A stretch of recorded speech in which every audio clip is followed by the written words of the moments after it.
Fue en el año 2023, en una silenciosa clínica de Oaxaca, cuando una radiografía reveló una verdad que llevaba 25 años enterrada en el hueso de un hombre y en el alma de una familia.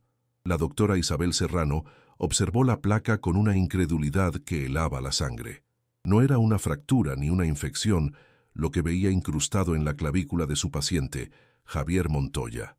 Era un objeto metálico, diminuto y fantasmal, cuya forma conocía demasiado bien: un colibrí de plata. El impacto de ese descubrimiento la hizo retroceder, con el corazón martilleando en su pecho, pues aquel pequeño pájaro de metal no era solo una anomalía médica, era un eco de 1998, un fragmento perdido de la noche en que su mejor amiga, Sofía Montoya, la hermana de Javier, desapareció para siempre. Pero para entender el peso de ese hallazgo, es necesario retroceder 25 años en el tiempo, hasta 1998, en el barrio de Xalatlaco, en la ciudad de Oaxaca. Xalatlaco no era solo un lugar, era un estado de ánimo. Sus calles empedradas, flanqueadas por casas de colores vibrantes y fachadas cubiertas de bugambillas, respiraban un aire de comunidad profunda.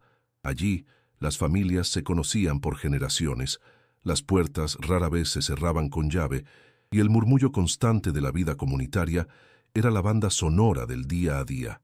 En este escenario de calidez y tradición, la familia Montoya era un pilar modesto y respetado. Vivían en una casa de una sola planta, cuya sencillez contrastaba con la riqueza de los lazos que se tejían en su interior, sin saber que pronto se convertiría en el epicentro de un silencio devastador. La casa de los Montoya olía a vida, a una rutina predecible y reconfortante. El aroma a madera recién cortada emanaba del taller de carpintería que Ricardo, el padre, tenía en el patio trasero, un olor que se mezclaba con el de los guisos de Elena, su esposa, y el de los tejidos que ella remendaba en su máquina de coser en la sala. Pero el alma de la casa era Sofía. Con sus 16 años, llenaba cada rincón con su risa y sus sueños. Las paredes de su habitación estaban cubiertas de dibujos inspirados en el arte zapoteca, y su voz era el sonido más habitual del hogar. Cuidaba de su hermano menor, Javier, de 10 años, con una devoción protectora, contándole historias de alebrijes fantásticos y prometiéndole que un día le enseñaría el mundo más allá de Oaxaca. Sofía Montoya era una promesa de futuro. Soñaba con estudiar arte en la Ciudad de México, una ambición que a veces chocaba con la visión más tradicional de su padre. Era una joven vibrante, de ojos expresivos y una energía que parecía contagiar a todos. Casi nunca se quitaba un brazalete de plata que había sido de su abuela, una pieza delicada y antigua que se había convertido en su seña de identidad. Lo más distintivo del brazalete era un pequeño dije, un minúsculo colibrí de plata finamente trabajado. Según la leyenda que su abuela le contaba, los colibríes eran los mensajeros de las almas, capaces de llevar los buenos deseos de un corazón a otro. Para Sofía, ese colibrí no era solo un adorno, era un amuleto, un símbolo de libertad y de los mensajes que ella misma anhelaba enviar al mundo. Aquel microcosmos familiar, aunque rebosante de afecto, se regía por códigos no escritos y una estructura bien definida. Ricardo Montoya era un hombre bueno y trabajador, pero de carácter estricto y pocas palabras. Su amor se manifestaba en la solidez que proveía, no en gestos de ternura. Elena, por su parte, era el corazón devoto y silencioso, una mujer cuya vida giraba en torno al cuidado de su esposo y sus hijos. El vínculo entre los hermanos, Sofía y Javier, era el verdadero centro emocional de la casa, una alianza de complicidad y cariño incondicional. Era un equilibrio frágil, como el de tantas otras familias, sostenido por el amor y la costumbre, sin que nadie sospechara que una sola noche de julio sería suficiente para hacerlo estallar en 1000 pedazos, dejando solo un vacío imposible de llenar. La vida en la casa de los Montoya, antes de que el silencio se instalara como un miembro más de la familia, transcurría al ritmo de un sol predecible y de costumbres arraigadas. Las mañanas en Xalatlaco comenzaban temprano, con el canto de los gallos como un despertador comunal y una luz dorada que se filtraba por las ventanas, pintando franjas cálidas sobre el piso de baldosas rojas. Ricardo era siempre el primero en levantarse. Sin hacer ruido, se vestía y se dirigía al patio trasero, donde el olor a cedro y a barniz anunciaba el inicio de su jornada en la carpintería. Poco después, Elena encendía el fogón, y el aroma a café de olla y a tortillas de maíz recién hechas comenzaba a disputarle el espacio al de la madera, creando la fragancia única de aquel hogar. Pero el verdadero despertar de la casa no ocurría hasta que Sofía bajaba las escaleras. Su presencia era como una corriente de aire fresco que removía la quietud. A sus 16 años, poseía una energía que parecía demasiado grande para las paredes de la casa. No caminaba, flotaba, no hablaba, cantaba. Su risa era el contrapunto perfecto al sonido metódico del martillo de su padre y al zumbido rítmico de la máquina de coser de su madre. Era la portadora de las noticias del mundo exterior, de las anécdotas del colegio, de los planes para el fin de semana. Era el color y el ruido en un mundo definido por la disciplina y la devoción silenciosa de sus padres. Para Javier, Sofía no era solo su hermana mayor, era su ancla, su narradora de mundos y su protectora. Cada mañana, mientras él desayunaba su pan dulce con leche, ella se sentaba a su lado, con el brazalete de plata tintineando suavemente en su muñeca cada vez que gesticulaba. Le contaba fragmentos de historias que inventaba sobre la marcha, pobladas de alebrijes que cobraban vida en las sombras del patio o de héroes zapotecas cuyos espíritus aún custodiaban Monte Albán. Javier la escuchaba con una fascinación absoluta, absorbiendo cada palabra como una promesa. La promesa de que, mientras Sofía estuviera allí, el mundo sería siempre un lugar mágico y seguro, lleno de aventuras por descubrir. El taller de Ricardo era su reino, un espacio ordenado hasta el extremo, donde cada herramienta tenía su lugar preciso en la pared y el suelo estaba siempre cubierto por una fina capa de acerrín. Ricardo Montoya era un hombre cuyas manos hablaban por él, fuertes, callosas, expertas. Podían transformar un trozo de madera sin vida en un mueble robusto o en una delicada figura tallada. Su amor por la familia se medía en la solidez de la mesa donde comían, en la firmeza de las sillas donde se sentaban. Era un amor funcional, tangible, pero rara vez verbalizado. Su silencio no era de indiferencia, sino de una profunda concentración en su deber como proveedor, un rol que asumía con una seriedad casi sagrada. Mientras tanto, el universo de Elena se circunscribía a la cocina y a la pequeña sala de estar, donde su máquina de coser Singer era una extensión de sí misma. Pasaba las tardes remendando ropa, confeccionando vestidos para las fiestas del barrio o bordando manteles con motivos florales de una complejidad asombrosa. Su devoción era silenciosa y constante.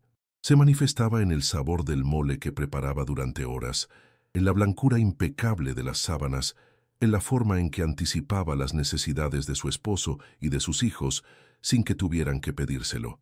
Era el corazón que bombeaba la sangre de la rutina familiar, asegurándose de que todo fluyera sin contratiempos, manteniendo una paz que a menudo confundía con la felicidad. Las tardes tenían otro ritmo. Con el regreso de los hermanos del colegio, la casa volvía a llenarse de vida. Javier llegaba primero, dejando su mochila en la entrada y buscando a su madre para recibir un vaso de agua de Jamaica.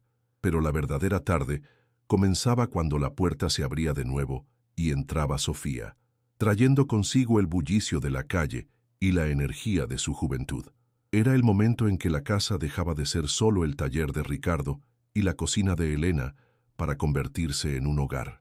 Las conversaciones se superponían, las risas de Javier resonaban mientras Sofía le ayudaba con la tarea, y el olor a guiso se hacía más intenso, prometiendo la cena que los reuniría a todos. El cuarto de Sofía era un santuario personal, un mapa de sus sueños. Las paredes, pintadas de un azul intenso, estaban cubiertas de sus propios dibujos, interpretaciones modernas de códices mixtecos, retratos de ancianas de Jalatlaco con rostros surcados de arrugas y, sobre todo, colibríes. Dibujaba colibríes de todas las formas y colores, capturando su movimiento fugaz con trazos de carbón y lápices de colores. Sobre su escritorio, junto a bocetos y libros de arte, siempre había un jarrón con flores frescas que ella misma cortaba del jardín. Era su espacio de libertad, el único lugar de la casa donde las reglas de su padre parecían desvanecerse y donde su futuro como artista en la gran ciudad se sentía no solo posible, sino inevitable. Y siempre en su muñeca estaba el brazalete.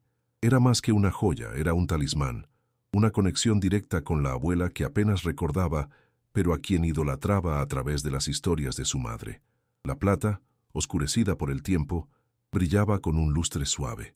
Sofía tenía la costumbre de jugar con el pequeño dije del colibrí cuando estaba nerviosa o perdida en sus pensamientos. Lo giraba entre sus dedos índice y pulgar, un gesto inconsciente que la anclaba al presente. El pequeño pájaro de metal, con sus alas diminutas y su pico afilado, era el guardián de sus secretos y el símbolo de su anhelo más profundo: volar lejos, llevar su propio mensaje al mundo, tal como decía la leyenda. La tensión, sin embargo, flotaba en el aire, tan sutil como el polvo iluminado por un rayo de sol. Se manifestaba durante las cenas, cuando la familia se reunía alrededor de la mesa de madera maciza. Sofía, con su entusiasmo característico, a veces mencionaba sus planes de estudiar en la Ciudad de México.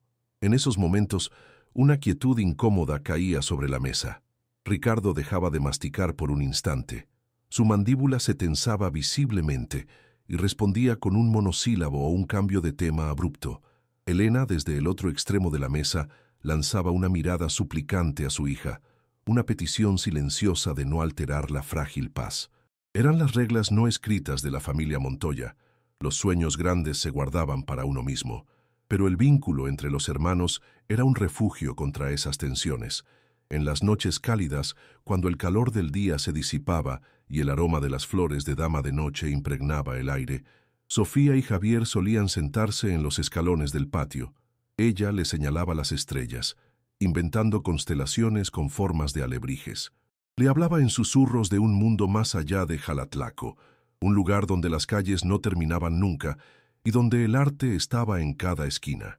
En esos momentos, bajo el cielo estrellado de Oaxaca, no eran la hija rebelde y el hijo pequeño, sino dos almas cómplices, unidas por un pacto de lealtad incondicional que se sentía eterno e inquebrantable. La familia Montoya no vivía en una isla. Eran parte del tejido de Jalatlaco.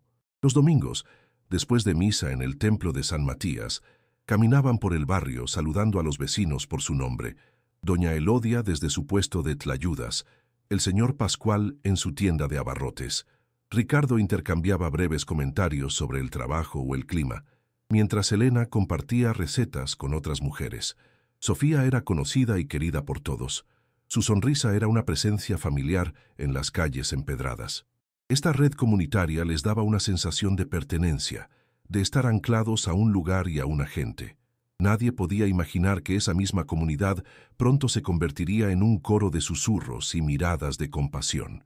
Desde su rincón silencioso, Elena lo observaba todo. Veía el fuego en los ojos de su hija, un anhelo de vida que ella misma había sentido en su juventud y que había guardado bajo capas de deber y resignación. Veía la rigidez en la postura de su esposo, un miedo disfrazado de autoridad, el pavor de un hombre a perder el control sobre lo único que daba sentido a su mundo. Elena vivía en el centro de esa tensión, actuando como un amortiguador silencioso.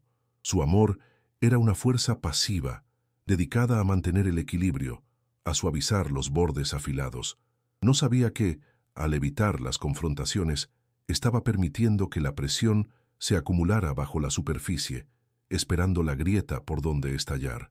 Incluso Ricardo, en su austeridad emocional, tenía momentos de una ternura casi imperceptible. A veces, por la noche, cuando creía que nadie lo veía, se detenía en la puerta del cuarto de Sofía y la observaba mientras dibujaba, absorta en su mundo. Miraba sus manos, tan diferentes a las suyas, deslizarse sobre el papel con una gracia que él no poseía. En su rostro se dibujaba una mezcla de orgullo y de una profunda melancolía. Quizás entendía que la fuerza vital de su hija era demasiado poderosa para ser contenida, y su severidad no era más que el torpe intento de un padre por proteger a su pájaro más preciado, sin saber que la mejor forma de protegerlo era, quizás, enseñarle a volar. Los fines de semana eran sagrados. El sábado por la mañana, el mercado de abastos los recibía con su explosión de colores, olores y sonidos. El aroma de las hierbas frescas, el rojo intenso de los chiles, el murmullo de cientos de conversaciones. Era una inmersión sensorial que marcaba el inicio del descanso. Los domingos eran más tranquilos, dedicados a la comida familiar, una larga sobremesa donde el tiempo parecía detenerse. Eran postales de una normalidad casi perfecta, momentos de una felicidad sencilla y cotidiana, instantes preciosos y fugaces, cuya memoria se convertiría años más tarde en una forma de tortura, un recordatorio constante y doloroso de todo lo que se había perdido en una sola noche. Y así transcurría la vida, en un ciclo de trabajo, afecto contenido y sueños susurrados. Si uno pudiera congelar una imagen de la familia Montoya justo antes del final, sería la de una tarde de julio. El sol de Oaxaca cayendo sobre el patio, Ricardo lijando una tabla, Elena cosiendo junto a la ventana, y Javier riendo a carcajadas mientras Sofía, con el pelo suelto y los ojos brillantes, le contaba otra de sus historias. El colibrí de plata en su muñeca capturaba un destello de luz, un punto luminoso y efímero. Era la imagen de la paz, la calma antes de la tormenta. Un último aliento de normalidad antes de que el mundo que conocían se rompiera para siempre. El 15 de julio de 1998 no amaneció como un día cualquiera en Oaxaca. El aire mismo vibraba con una electricidad festiva, una anticipación que se colaba por las rendijas de las ventanas y se mezclaba con el aroma a café en la casa de los Montoya. Era el corazón de las celebraciones de la Guelaguetza y la ciudad entera era un escenario a punto de estallar en música y color. Sofía se despertó con esa energía corriendo por sus venas. Desde su ventana ya se escuchaban los primeros cohetes lejanos, y su mente no estaba en el desayuno ni en las tareas del día, sino en la noche que se avecinaba. La calenda, esa procesión de baile, música y gigantes de papel maché que serpentearía por el centro histórico. Para ella esa noche no era solo una fiesta, era un símbolo de la libertad que anhelaba, un pequeño sorbo del mundo vibrante que la esperaba más allá de Jalatlaco. La tensión en el desayuno fue casi palpable, una capa invisible sobre el mantel bordado por Elena. Sofía hablaba sin parar de la calenda, de los amigos con los que se encontraría, de la ruta que seguiría la procesión. Su entusiasmo era un torrente que chocaba contra el muro de silencio de su padre. Ricardo comía con la cabeza gacha, su mandíbula tensa, cada bocado medido y pesado. No le gustaban las multitudes, ni el ruido, ni la idea de su hija sola en medio del caos festivo. «Esas cosas son para perder el tiempo», murmuró en un momento, sin levantar la vista del plato. Elena, como siempre, intervino con una suavidad pacificadora, diciendo que era una tradición, que Sofía ya era mayor. Javier, con sus 10 años, observaba el intercambio en silencio, sintiendo la fricción entre el sol brillante que era su hermana y la sombra protectora y severa que era su padre. Por la tarde, la casa se llenó con los rituales de preparación de Sofía. Eligió con cuidado su atuendo, un vestido de algodón blanco, bordado con flores rojas en el cuello, uno que su madre le había hecho. Se soltó el pelo largo y oscuro, dejándolo caer sobre sus hombros. Habló por teléfono con su mejor amiga, Isabel Serrano, confirmando la hora y el lugar de encuentro, junto a la fuente de las 7 regiones a las 8 en punto. El último toque, como siempre, fue el brazalete de plata. Lo deslizó por su muñeca y el pequeño colibrí de metal reposó sobre su piel. Lo giró un par de veces entre sus dedos, un gesto nervioso y expectante. Mirándose al espejo, no vio a una niña de 16 años, sino a la mujer que estaba a punto de ser, libre y llena de promesas. A las 7:30 de la tarde, con el cielo teñido de un naranja intenso, Sofía bajó a la sala. El olor a cera para muebles del taller de su padre impregnaba el aire. Ricardo estaba allí, limpiando una herramienta, y la miró con una expresión indescifrable. «Ya me voy», dijo ella, su voz un poco más baja de lo normal. La petición de permiso quedó flotando en el aire. Hubo un largo silencio, roto solo por el sonido de un trapo contra el metal. Fue Elena quien habló. «Con cuidado, mi niña. No vuelvas muy tarde». Ricardo solo asintió. Un gesto mínimo y rígido. Sofía se acercó a Javier, le alborotó el pelo y le susurró una promesa de traerle un dulce del puesto de la plaza. Luego cruzó el umbral. La pesada puerta de madera se cerró tras ella con un clic definitivo, un sonido que se grabaría a fuego en la memoria de su familia. La calenda era un río de vida desbordado. La música de la banda de viento llenaba el aire, una mezcla estridente y alegre de metales y percusiones que hacía vibrar el suelo empedrado. Gigantescos monos de calenda, con sus rostros pintados y sus trajes extravagantes, bailaban sobre la multitud. Sofía encontró a Isabel y a su grupo de amigos cerca de la fuente, tal como habían acordado. Su risa se unió al bullicio. Sus ojos brillaban reflejando las luces de los faroles. Durante un par de horas, fue exactamente la persona que soñaba ser, parte de algo más grande, anónima y libre en la marea humana. Bailó, cantó, comió un elote preparado que le compró a un vendedor ambulante. El señor del puesto, un hombre llamado Efraín, la recordaría días después. La chica del vestido blanco y la sonrisa fácil, la que no paraba de reír. Pero alrededor de las 10 de la noche, algo cambió. En medio del baile y la euforia, una sombra pareció cruzar el rostro de Sofía. Isabel notó que se había quedado quieta, con la mirada perdida hacia la dirección de su barrio. «Tengo que volver», le dijo de repente a su amiga, su voz perdiendo parte de su alegría. «¿Qué pasa? ¿Te sientes mal?», preguntó Isabel preocupada. Sofía negó con la cabeza. «No, es solo que olvidé hablar algo importante con mi papá. ¿Es ahora o nunca?». La excusa sonó extraña, impulsiva. A pesar de la insistencia de sus amigos para que se quedara, Sofía estaba decidida. Les dio un abrazo rápido, prometió llamarles al día siguiente y se separó del grupo. Se adentró en una de las calles laterales, alejándose de la música y las luces, caminando sola de regreso a Jalatlaco. Fue la última vez que Isabel Serrano vio a su mejor amiga con vida.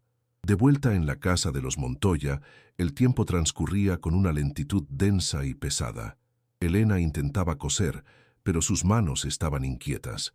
Ricardo se había encerrado en su taller, y los sonidos esporádicos de su trabajo eran la única prueba de su presencia. Javier ya dormía. A las 11, los ecos de la calenda se habían atenuado, reemplazados por el canto de los grillos.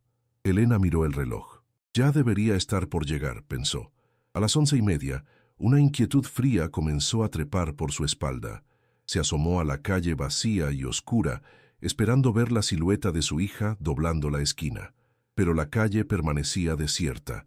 El silencio de la casa ya no era pacífico. Se había vuelto expectante, tenso, como el aire antes de una tormenta. La medianoche llegó y se fue sin la llegada de Sofía. El corazón de Elena latía con un ritmo sordo y alarmante. Despertó a Ricardo. Su somnolencia inicial se disipó rápidamente al ver el pánico en los ojos de su esposa. «¿No ha vuelto?», preguntó, su voz ronca por el sueño y una incipiente preocupación. Juntos se sentaron en la sala, en la oscuridad, escuchando. Cada crujido de la casa, cada ladrido lejano de un perro, era una falsa alarma que les encogía el estómago. Las horas se arrastraron, una tras otra. Cada minuto, una gota de veneno que se sumaba a la angustia. El amanecer comenzó a filtrar una luz grisácea por la ventana, revelando la cama de Sofía, perfectamente tendida, dolorosamente vacía. El miedo ya no era una sospecha, era una certeza helada que les paralizaba el alma.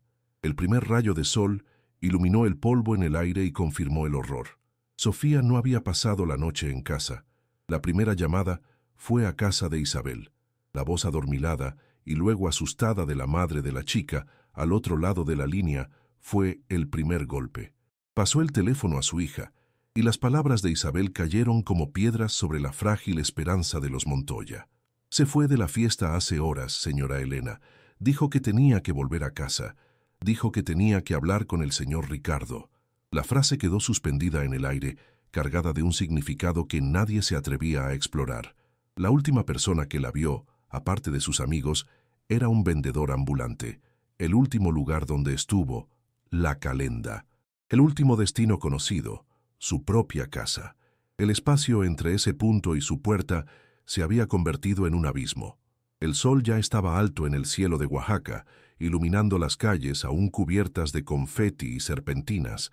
restos de una alegría que para la familia Montoya se sentía como una burla cruel. La desaparición ya no era una posibilidad nocturna, sino un hecho brutal a la luz del día. El silencio en la casa ya no era el de la espera, sino el del vacío. Un silencio que tenía el peso de una ausencia, el sonido de una vida interrumpida. El mundo que conocían, con sus rutinas predecibles y sus afectos contenidos, se había hecho añicos en el transcurso de una sola noche. En el centro de las ruinas de su normalidad, una pregunta comenzaba a crecer, una pregunta que los perseguiría durante el resto de sus vidas. ¿Dónde estaba Sofía? La primera llamada a la policía fue un acto de fe y de desesperación. La realizó Elena, con una mano temblorosa que apenas lograba sujetar el auricular del teléfono. Su voz, normalmente suave y mesurada, era un hilo agudo de pánico que se rompía al tratar de explicar lo inexplicable. Su hija no estaba. Al otro lado de la línea, una voz oficial, cansada y monótona, le hacía preguntas de rutina que sonaban como insultos. ¿Había tenido una discusión? ¿Tenía novio? ¿Era propensa a escaparse? Ricardo, de pie a su lado, no decía nada. Su cuerpo era una estatua de furia contenida, sus nudillos blancos por la fuerza con la que apretaba los puños. El silencio de su esposo era más aterrador para Elena que cualquier grito. Era un silencio que ya no era de disciplina, sino de una desolación absoluta y violenta. Dos agentes de la policía municipal llegaron una hora después, cuando el sol ya calentaba las piedras de Jalatlaco. Su coche patrulla, estacionado frente a la modesta fachada, fue la señal inequívoca para todo el barrio de que algo terrible había sucedido. Entraron a la casa con una profesionalidad que se sentía como una profanación. Recorrieron el cuarto de Sofía, tocando sus dibujos, mirando sus libros, convirtiendo su santuario en una escena de investigación. Sus preguntas seguían la misma línea insensible. ¿Bebía? ¿Tenía amigos sospechosos? ¿Había cambiado su comportamiento últimamente? Cada pregunta era una pequeña daga que buscaba manchar la memoria de Sofía, un intento de encontrar una razón lógica para su ausencia, como si la culpa tuviera que ser de alguna manera de la propia víctima. Para entonces, la noticia ya se había extendido por el barrio con la velocidad de un incendio. Las vecinas que salían a barrer sus banquetas intercambiaban susurros preocupados. Doña Elodia, desde su puesto de tlayudas en la esquina, miraba hacia la casa de los Montoya con una expresión de genuina angustia. El señor Pascual, el de la tienda de abarrotes, recordaba haber visto a Sofía pasar el día anterior sonriente como siempre. La comunidad, ese tejido de vidas entrelazadas, reaccionó con una ola inicial de solidaridad pura. Las puertas se abrieron. Las mujeres llevaron ollas con café y pan dulce, y los hombres se congregaron en la calle, hablando en voz baja, ofreciendo una ayuda que nadie sabía cómo materializar. Jalatlaco entero contenía la respiración, unido en el miedo y la incredulidad. Impulsado por una energía desesperada, Ricardo organizó la primera partida de búsqueda. No esperó a la policía. Reunió a un grupo de vecinos y amigos, hombres de manos fuertes y rostros curtidos por el sol, y los guió por las calles que Sofía habría recorrido. Peinaron el laberinto de callejones empedrados que conectaban el centro con el barrio, llamando su nombre en un coro que se perdía en el aire de la mañana. «Sofía, Sofía». El sonido rebotaba en las paredes de cantera y se disolvía sin respuesta. Cada puerta cerrada, cada rincón oscuro, cada terreno baldío, era un pozo de posibilidades aterradoras. La búsqueda era un acto de movimiento frenético contra la parálisis del miedo, una forma de gritarle al silencio que no se darían por vencidos. Al día siguiente, los carteles aparecieron. Ricardo los había diseñado e impreso durante la noche en un arranque de actividad febril. La foto era del último festival escolar de Sofía, su rostro joven enmarcado por su cabello oscuro, con una sonrisa que ahora parecía una herida abierta. Desaparecida, Sofía Montoya, 16 años. Debajo, la descripción de su vestido blanco y del brazalete de plata. Él y Elena recorrieron la ciudad, pegando los carteles en postes de luz, en las paredes de las iglesias, en las ventanas de las tiendas. El acto era mecánico, una forma de canalizar el dolor en una tarea tangible. Cada golpe de la engrapadora era un grito mudo. El rostro sonriente de Sofía se multiplicó por cientos, convirtiéndose en un fantasma de papel que observaba a la ciudad que, quizás, se la había tragado. El caso atrajo brevemente la atención de la prensa local. Un reportero del periódico Noticias de Oaxaca visitó la casa, hizo preguntas y tomó una fotografía de Ricardo y Elena en la sala. La imagen mostraba a dos personas rotas, Elena con la mirada perdida, Ricardo con una rigidez que parecía a punto de estallar. Al día siguiente, la historia apareció en la sección de sucesos, un pequeño recuadro entre noticias de política y deportes.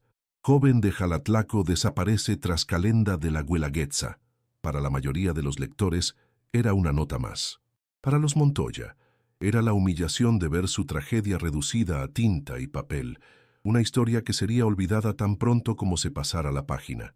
La fugaz atención mediática solo sirvió para subrayar su profunda soledad. La policía volvió a interrogar a los testigos. Hablaron de nuevo con Isabel Serrano, quien entre lágrimas repitió cada detalle de su última conversación con Sofía, la extraña urgencia de su amiga por volver a casa para hablar con su padre. Localizaron a Efraín, el vendedor de elotes, quien recordó perfectamente a la chica del vestido blanco. Estaba muy contenta, reía mucho, dijo, y su testimonio, en lugar de ayudar, solo hacía más profundo el misterio. ¿Qué pudo haber borrado esa felicidad en el corto trayecto a casa? Las piezas del rompecabezas no encajaban. De hecho, no parecían pertenecer al mismo rompecabezas. Cada testimonio era un destello de luz sobre los últimos momentos de Sofía, seguido por una oscuridad aún más impenetrable. La casa de los Montoya se transformó en un mausoleo. El aroma a cedro y barniz del taller de Ricardo desapareció, porque él ya no trabajaba. El zumbido de la máquina de coser de Elena se silenció. Las rutinas que habían sostenido sus vidas se desvanecieron. Las comidas se volvieron irregulares, a menudo consistiendo en lo que los vecinos traían. El pequeño Javier fue enviado temporalmente a casa de una tía, en un intento de protegerlo del ambiente irrespirable de dolor. Pero el niño sentía la ausencia, el cambio sísmico en sus padres, la presencia de un miedo sin nombre que se había adherido a las paredes. La casa ya no era un hogar, sino una sala de espera infinita, un lugar suspendido en el tiempo, aguardando una noticia que nunca llegaba. Las semanas se convirtieron en un mes, y la frustración con las autoridades se agrió hasta convertirse en resentimiento. Cada vez que Ricardo llamaba a la comandancia, la respuesta era la misma. Seguimos investigando, señor Montoya, pero no hay pistas nuevas. La frase «no hay pistas» se convirtió en un veneno. Para Ricardo sonaba a indiferencia, a incompetencia. Sentía que para la policía, Sofía era solo un expediente más, un caso sin resolver destinado a acumular polvo en un archivo. Sus visitas a la comisaría se volvieron más hostiles, su voz más fuerte, su desesperación transformándose en una rabia sorda contra un sistema que, sentía, les había fallado y abandonado a su suerte. Y entonces, inevitablemente, comenzaron los rumores. La solidaridad inicial de la comunidad, al no encontrar un cauce donde ser útil, empezó a descomponerse en susurros. En el mercado, en la cola de las tortillas, las conjeturas se tejían en voz baja. Dicen que tenía un novio mayor, de fuera. Yo oí que quería irse a la Ciudad de México. A lo mejor se fugó para no lidiar con su padre, que es tan estricto. Quizás se metió en algo malo. Cada rumor era una pequeña traición, una forma de la comunidad de distanciarse del horror inexplicable, de buscar una explicación que pusiera la culpa lejos de ellos, quizás incluso en la propia familia. Elena escuchaba estos susurros y se encogía, sintiendo cómo el mundo que conocía se volvía un lugar hostil y lleno de juicios. El dolor de Ricardo se manifestó como una obsesión febril. Mientras Elena se hundía en un silencio interior, él se lanzaba a una actividad frenética. Por las noches, cuando el barrio dormía, salía solo. Recorría una y otra vez el camino que Sofía debería haber tomado, con una linterna en la mano, explorando cada lote baldío, cada construcción abandonada, cada zanja al borde del camino. No era una búsqueda lógica, era un ritual de penitencia, un castigo autoimpuesto.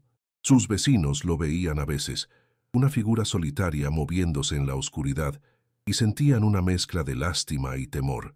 Parecía un hombre poseído, no solo por el dolor de un padre, sino por un demonio personal que lo consumía desde dentro. Elena, por su parte, encontró su único y tortuoso refugio en el cuarto de su hija. Pasaba horas sentada en la cama de Sofía, con la puerta cerrada. Acariciaba los dibujos pegados en la pared. Abría el armario para oler la ropa que aún conservaba un rastro de su perfume.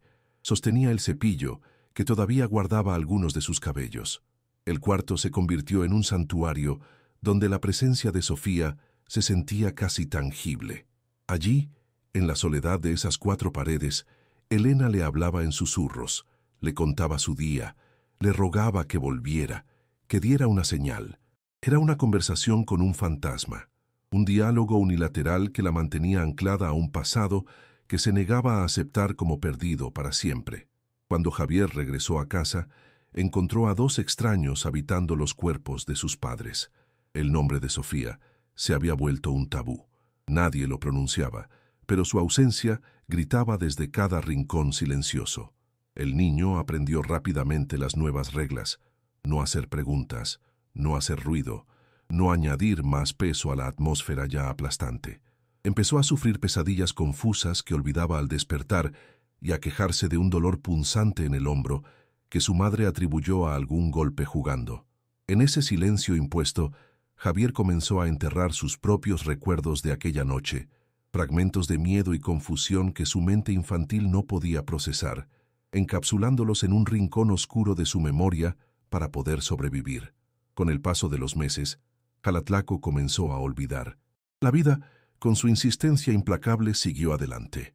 Los carteles con el rostro de Sofía, descoloridos por el sol y rasgados por la lluvia, se convirtieron en parte del paisaje urbano, un recordatorio borroso de una vieja tragedia. La gente ya no cruzaba la calle para evitar a los Montoya, pero bajaban la mirada al pasar, ofreciendo un saludo rápido y compasivo que era peor que el silencio. La pena de la familia se había convertido en un hecho conocido, una historia triste del barrio que se contaba a los recién llegados. Dejaron de ser una familia en duelo para convertirse en los pobres Montoya, los que perdieron a su hija. Finalmente, tras casi un año de búsquedas activas y esperanzas cada vez más débiles, llegó la resignación. No fue una decisión consciente, sino un agotamiento del alma. La policía cerró oficialmente el caso por falta de pruebas. Los vecinos dejaron de preguntar. Ricardo guardó las herramientas de su taller y se sumió en un mutismo casi total. Elena dejó de esperar junto a la ventana. El vacío, que al principio había sido un abismo aterrador, se asentó en la casa como un miembro más de la familia. Ya no luchaban contra él. Aprendieron a vivir a su alrededor, a respirar su aire denso y frío. La búsqueda había terminado. El silencio, ahora definitivo y absoluto, había ganado la batalla. 25 años es un tiempo lo suficientemente largo como para que el filo agudo del dolor se convierta en una molestia crónica, un peso sordo que se lleva en los huesos. El tiempo, para la familia Montoya, no fue un sanador, fue un agente de erosión, uno que desgastó sus rostros, silenció sus voces y calcificó la pena en sus corazones. Para el año 2023, la tragedia de Sofía ya no era una herida abierta, sino una cicatriz profunda que había redefinido la geografía de sus almas. La casa en Jalatlaco, antes un hogar vibrante, se había transformado en un mausoleo, un santuario silencioso donde el pasado pesaba más que cualquier futuro posible. La vida no se había detenido, pero había perdido su color, volviéndose una sucesión de días grises, uno idéntico al otro. Bajo el cielo brillante de Oaxaca, Elena Montoya, ahora una mujer de 62 años, era el reflejo más fiel de ese desgaste.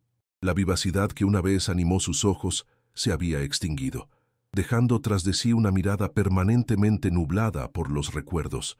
Sus movimientos, antes ágiles y llenos de propósito mientras se movía entre la cocina y su máquina de coser, eran ahora lentos, deliberados, como si cada paso requiriera un esfuerzo monumental. Ya no cosía.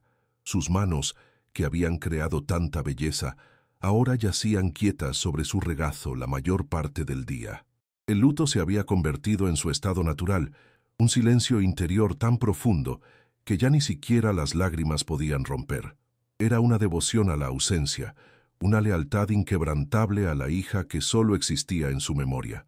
Ricardo, a sus 65 años, se había convertido en una versión endurecida de sí mismo. El hombre estricto pero trabajador se había transformado en una figura taciturna y amargada, un espectro que se movía por la casa con una distancia infranqueable. Se había jubilado de la carpintería, y el taller del patio trasero, antes su reino de cedro y barniz, ahora estaba cerrado, cubierto de polvo y telarañas.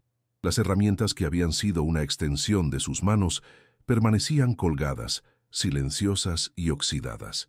Su silencio ya no era el de un hombre de pocas palabras, sino el de alguien que había construido un muro a su alrededor, una fortaleza de amargura para protegerse de un dolor que nunca supo cómo nombrar o enfrentar.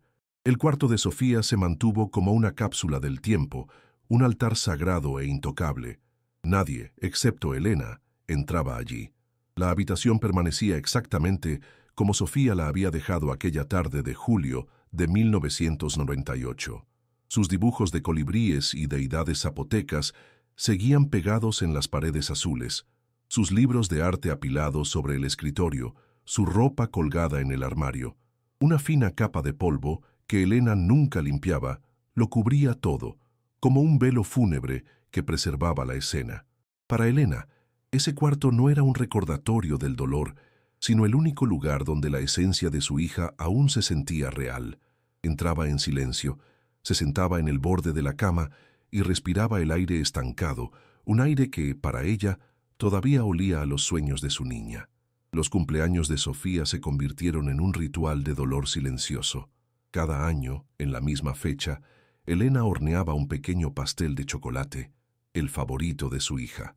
Lo dejaba sobre la mesa de la cocina durante todo el día, intacto, una ofrenda que nadie se atrevía a tocar. Ricardo, por su parte, desaparecía. Salía de casa al amanecer y no regresaba hasta bien entrada la noche, sin dar explicaciones. No se pronunciaba el nombre de Sofía, pero su ausencia en esos días era un grito ensordecedor. El pastel sin cortar era un monumento a los años no vividos, a las velas que nunca se soplarían. Sofía tendría 41 años en 2023. Pensar en ella como una mujer adulta era un ejercicio de imaginación tan doloroso que era casi imposible. Lejos de la opresiva quietud de Jalatlaco, Javier había intentado construir una vida diferente. Se convirtió en un arquitecto exitoso en la Ciudad de México, un creador de espacios modernos y luminosos, quizás en un intento inconsciente de escapar de la oscuridad de su infancia. Se casó, tuvo un hijo y proyectaba una imagen de normalidad y éxito. Sin embargo, quienes lo conocían bien podían percibir una melancolía subyacente, una sensación de vacío que ni su familia ni su carrera lograban llenar. El recuerdo de su hermana era un borrón en su memoria, un trauma infantil que su mente había encapsulado para protegerlo. La ausencia de Sofía no era solo un hueco en su familia, sino un agujero negro en su propia identidad, una pregunta sin formular que lo había perseguido toda su vida. La manifestación más extraña de este pasado enterrado era el dolor crónico en su hombro izquierdo. Desde la adolescencia había sufrido punzadas agudas y una molestia constante que los médicos nunca lograron diagnosticar con claridad. Lo atribuían a una lesión de la infancia mal curada, a estrés, a una mala postura, pero Javier no tenía ningún recuerdo de haberse lesionado. El dolor era simplemente parte de él, una presencia física y molesta que había aprendido a ignorar, al igual que había aprendido a ignorar el vacío en su corazón. Era la cicatriz de una herida que su cuerpo recordaba, aunque su mente se hubiera encargado de borrar la memoria del golpe, un eco físico de una noche que él creía haber olvidado por completo. Mientras tanto, la ciudad de Oaxaca había seguido adelante con su vibrante indiferencia. La historia de la desaparición de Sofía Montoya se había desvanecido de la conciencia colectiva, convirtiéndose en una de esas leyendas tristes que los viejos del barrio a veces contaban a los más jóvenes. Los carteles con su rostro se habían desintegrado hacía mucho tiempo. Las celebraciones de la Guelaguetza seguían llenando las calles de música y color cada julio, una cruel ironía que recordaba a los Montoya la alegría que les había sido arrebatada. La comunidad, que una vez se volcó en ayudarlos, ahora los trataba con una compasión distante, como si su dolor fuera una enfermedad contagiosa. Se habían convertido en los fantasmas de Jalatlaco, un recordatorio viviente de que, a veces, la tierra simplemente se traga a las personas. La rutina de la pena se había cimentado con la solidez de la costumbre. Cada mañana, Elena se levantaba, y su primer pensamiento era para Sofía. Cada tarde, Ricardo se sentaba en el porche, mirando la calle con ojos que no veían nada. Comían en silencio, dormían en silencio, vivían en silencio. El nombre de Sofía era el gran tabú, la palabra prohibida que, si se pronunciaba, amenazaba con derrumbar la frágil estructura de su existencia. Pero su presencia era más poderosa en ese silencio. Estaba en la silla vacía en la mesa, en el eco de una risa que ya nadie recordaba con claridad, en el colibrí de plata que Elena guardaba en su joyero como la reliquia más sagrada. Así, durante un cuarto de siglo, los Montoya vivieron suspendidos en un limbo de dolor contenido. Habían alcanzado una especie de equilibrio terrible, una paz construida sobre los cimientos de lo no dicho. Parecía que este sería su destino final, envejecer y morir en esa casa silenciosa, llevando su secreto y su pena hasta la tumba. Creyeron que el tiempo lo había enterrado todo, que las preguntas sin respuesta se quedarían así para siempre. No podían imaginar que la verdad no se había perdido en la noche de 1998. Había estado allí todo el tiempo, alojada en la carne y el hueso de su propio hijo, esperando pacientemente el destello de una radiografía para salir a la luz y destruir el poco mundo que les quedaba. Fue un accidente de coche en la carretera a Puebla lo que obligó a Javier Montoya, en un lluvioso día de octubre de 2023, a regresar a Oaxaca.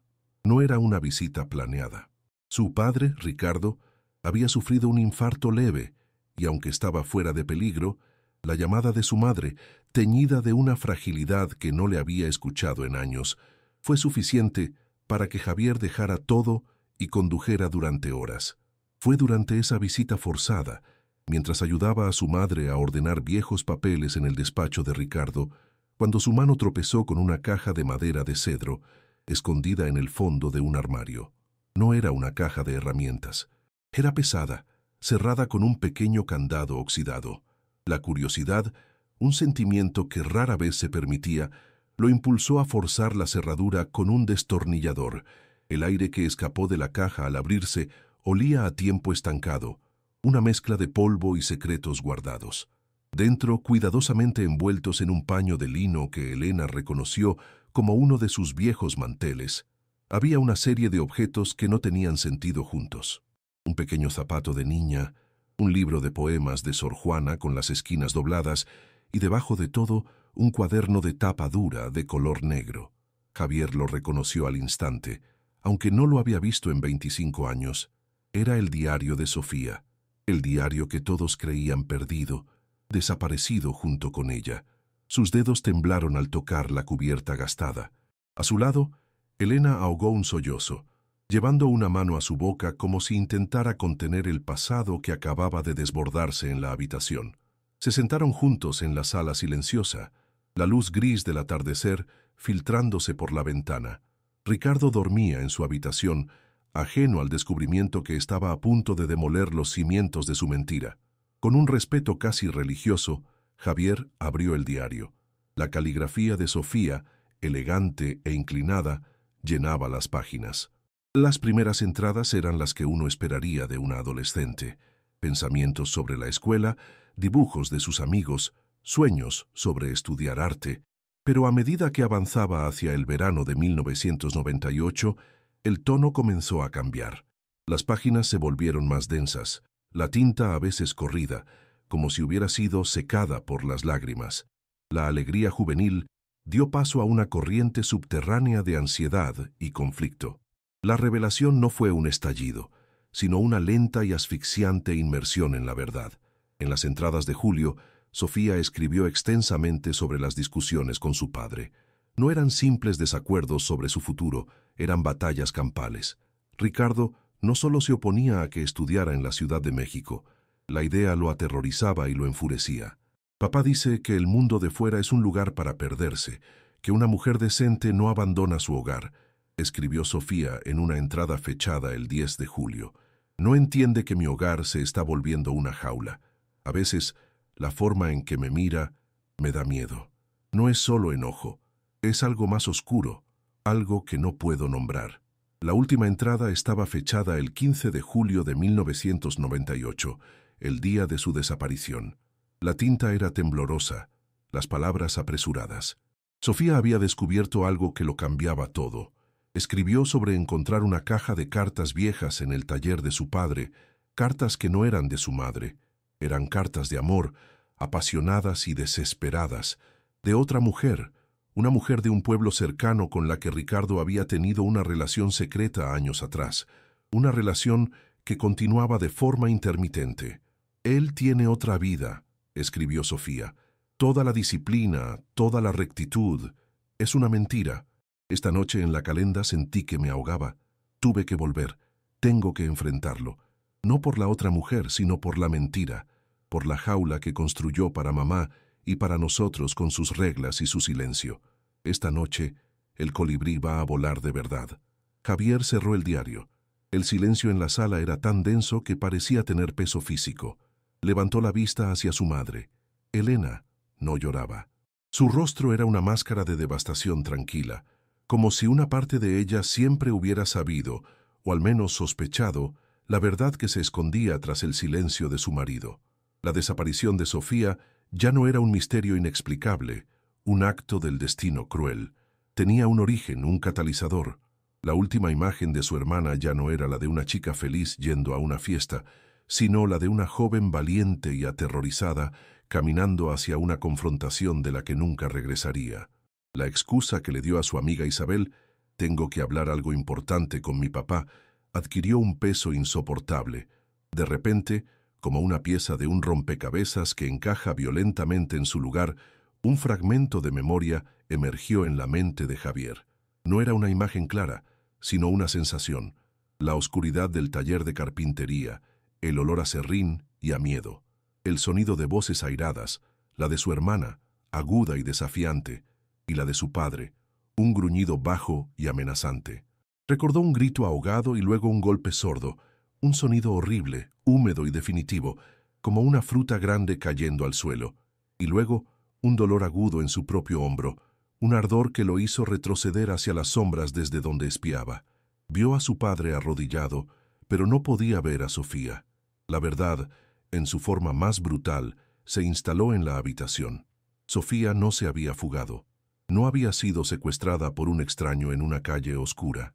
La noche de la calenda, había regresado a casa para confrontar a su padre con la prueba de su traición. En el taller, en lugar del poder y el control de Ricardo, la discusión se había salido de control. En un arrebato de furia, en un intento por silenciarla, por proteger su mundo de mentiras, Ricardo la había golpeado o empujado. La muerte de Sofía no había sido un misterio cósmico, sino el resultado sórdido y trágico de la violencia doméstica, un secreto enterrado bajo 25 años de luto silencioso y calculado. Elena se levantó y caminó, como una autómata, hacia la pequeña vitrina de la sala. Sacó un objeto envuelto en terciopelo, el brazalete de plata de Sofía. La policía se lo había devuelto semanas después de la desaparición, encontrado por un barrendero en una alcantarilla cerca de la casa. Siempre habían pensado que se le había caído. Ahora lo miraban con otros ojos. El broche estaba forzado y una de las delicadas uniones estaba rota. No se había caído. Se lo habían arrancado. El pequeño colibrí, el mensajero de las almas, ya no estaba. Se había perdido en la lucha, igual que su dueña. En ese momento, desde la habitación del fondo, se escuchó un carraspeo. Ricardo se había despertado. El sonido, antes una parte normal de la vida en la casa, ahora era el de un monstruo que despertaba de su letargo. Javier y Elena se miraron. No había necesidad de palabras. El descubrimiento del diario y el despertar de los recuerdos de Javier no habían traído alivio ni cierre. Habían traído una certeza helada y aterradora. Habían vivido durante un cuarto de siglo bajo el mismo techo que el asesino de Sofía. El silencio que había definido sus vidas no era un santuario para el dolor, era la tapa de una tumba, y acababan de abrirla. La confrontación no fue un estallido de gritos, sino la implosión de un largo silencio. Javier y Elena permanecieron inmóviles en la sala, con el diario de Sofía abierto sobre la mesa, como una herida incurable, cuando los pasos lentos y arrastrados de Ricardo se escucharon por el pasillo. El anciano entró en la habitación, sus ojos nublados por el sueño y los medicamentos, y se detuvo. Su mirada no se posó en los rostros devastados de su esposa y su hijo, sino en el cuaderno de tapa negra. No hubo sorpresa, ni negación, ni ira. Lo que se dibujó en su rostro fue algo mucho más aterrador, el derrumbe. La máscara de severidad y amargura que había llevado durante un cuarto de siglo se desintegró, revelando al hombre débil y aterrorizado que se escondía debajo. Se desplomó en su sillón, un cuerpo vaciado de toda fuerza, y con una voz que era apenas un susurro roto, pronunció la palabra que era a la vez una confesión y una sentencia: el taller. La llamada a la policía fue realizada por Javier, con una voz desprovista de toda emoción, como si estuviera reportando un hecho ajeno a él. Las autoridades llegaron, esta vez no con la indiferencia de 1998, sino con la gravedad sombría que el caso merecía. El taller de carpintería, el santuario de Ricardo, se convirtió en una escena de profanación. El sonido del martillo neumático rompiendo el suelo de concreto fue el primer ruido verdaderamente fuerte que se escuchaba en esa casa en años, un estruendo que destrozaba 25 años de un silencio sepulcral. No tuvieron que cavar mucho. Bajo una capa de cemento vertida con prisa y pánico, envueltos en una vieja lona, encontraron los frágiles restos de Sofía Montoya. La verdad, en su forma más macabra y tangible, yacía al descubierto. Sofía nunca había abandonado el perímetro de su hogar.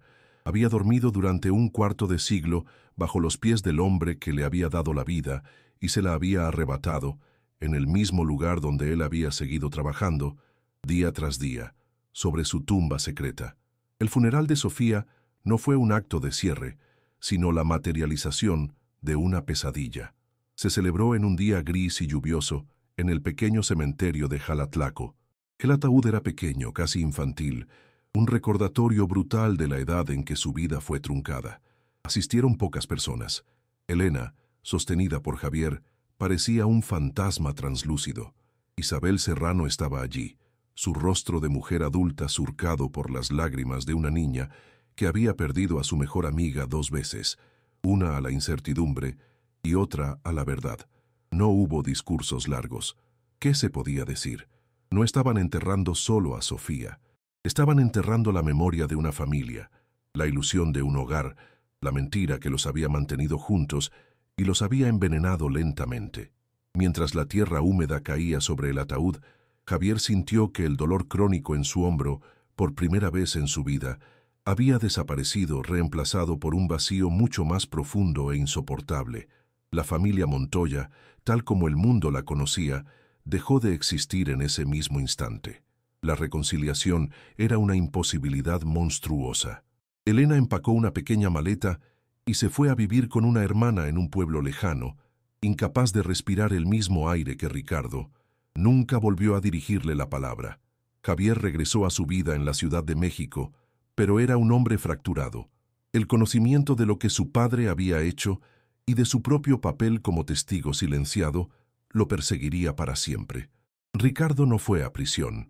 Su edad avanzada y su salud deteriorada lo convirtieron en un recluso en su propia casa, ahora una tumba literal y figurativa. Se quedó solo, rodeado por los fantasmas de sus acciones, en un silencio que ya no era una estrategia, sino su condena final. La casa de Jalatlaco, antes el epicentro de una vida familiar, se convirtió en un monumento a la desolación. Un año después, Javier regresó a Oaxaca por última vez. En su bolsillo llevaba un pequeño objeto que le habían extraído quirúrgicamente del hombro, el minúsculo colibrí de plata, oscuro y deformado por el tiempo y la carne. No fue al cementerio. Entró en la casa abandonada y caminó hasta el taller. El suelo de concreto seguía roto, una cicatriz irregular en el lugar donde habían encontrado a su hermana. Se arrodilló y con un gesto lento y deliberado, colocó el pequeño pájaro de metal en el centro de la fractura. No hubo lágrimas ni palabras. Era una ofrenda final, un mensaje entregado con 26 años de retraso. El colibrí, el mensajero de las almas, por fin había llegado a su destino. Y allí se quedó, un punto de luz opaca en la oscuridad de las ruinas, el único testigo silencioso del fin de una historia que nunca debió haber comenzado.